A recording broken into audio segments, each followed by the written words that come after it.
Hello kids, welcome back to Curious Cub. In the last episode we learned about measurement of time. Today we are going to learn a very interesting topic, speed. What is speed?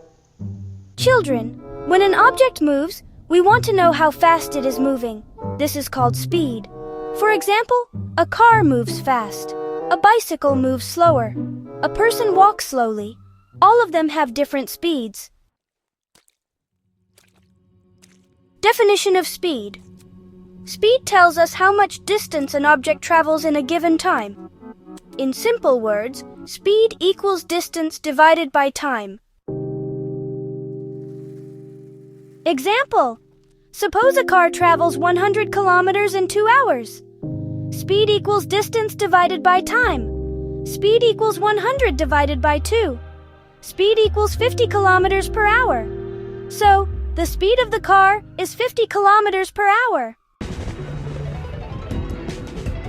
Alright, let's compare speed. Look at these two animals. The tortoise moves slowly, while the rabbit runs fast. The rabbit covers more distance in less time, so yeah, the rabbit has greater speed.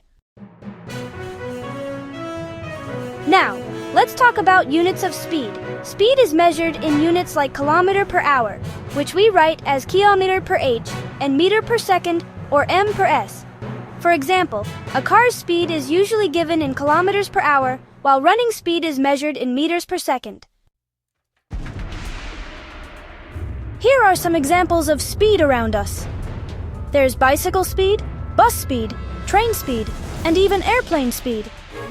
All these objects move with different speeds. Alright, so let's talk about faster and slower motion. When something covers more distance in less time, that's called fast speed. And, if it covers less distance in more time, that's slow speed. For example, a car is like really fast. Walking, on the other hand, is slow. So, it's basically fast versus slow.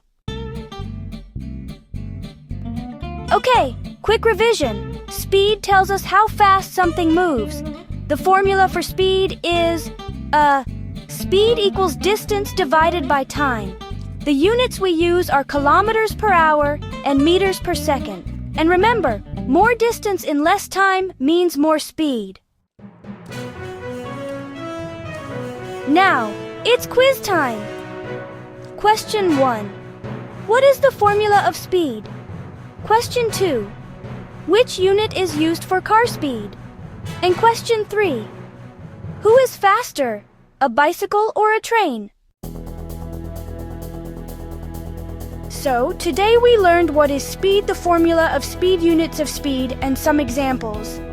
In the next episode, we'll talk about uniform and non-uniform motion. Don't forget to like, share, and subscribe. See you in the next Curious Cub video.